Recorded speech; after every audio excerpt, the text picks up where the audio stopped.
We're here today at YCM, taking a look at one of their latest models. This is the NFP 500 5-axis double column machining center.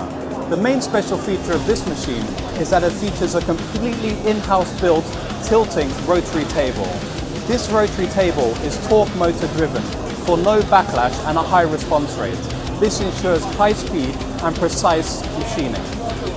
This machine also comes standard with a 24,000 RPM spindle and a rapid feed rate of 50 meters per minute, making it well suited for the machining of aerospace, automotive and mold and die components.